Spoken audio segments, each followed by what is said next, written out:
NewsNation's Robert Sherman joining us now live from South Korea with the latest on this important visit and what else the president and Xi were able to agree to.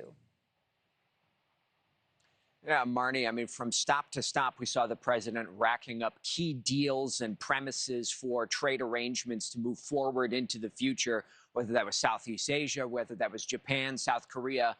Without question, though, China, that's the big piece on the board here. And overnight here, we saw the president saying that there is a deal in premise between the Chinese and the Americans. You saw this highly anticipated meeting in which the tension was really acknowledged by both sides here. There's been so much back and forth between China and the United States. We've seen this playing out in the public space. We've seen retaliatory tariffs. We've seen punitive measures, and it all culminated in this moment, this meeting here in South Korea.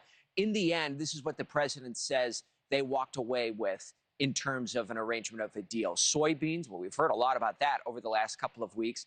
The president and his team saying that China has agreed to purchase 12 million metric tons from now until January. Rare earth minerals, this was the big one here. Those export controls are going to be eased, and there's going to be a free flowing of rare earth minerals, according to the White House. There will be coordination with China to crack down on fentanyl, such a driving force when it comes to the tariffs that were issued against China specifically. And then commitments to purchasing American energy. That's down the road here. In terms of the big takeaways here, the president's saying that he likes what he heard, he likes what he saw, and especially on the issue of fentanyl, believes that's worth bringing the tariff rate down. It was 57, now it's 47.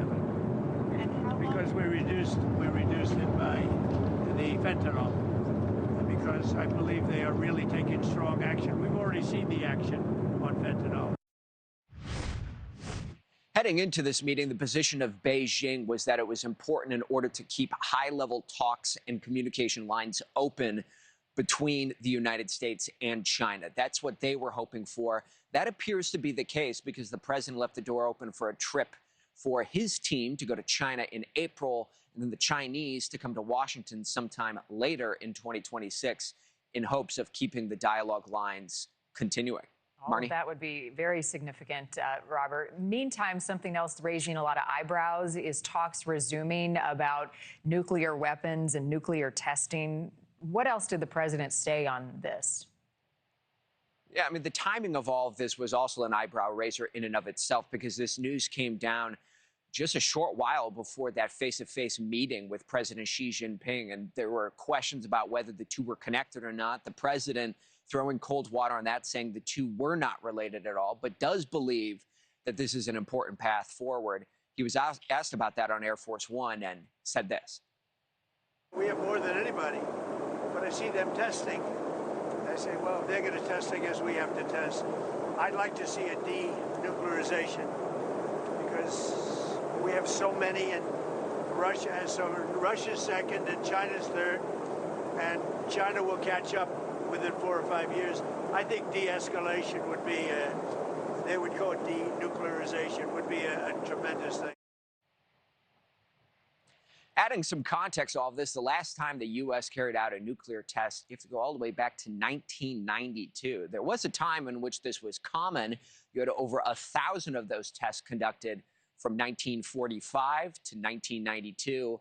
It is anticipated that the timeline in which the U.S. has the capability of resuming these, 2 to 3 years, 24 to 36 months.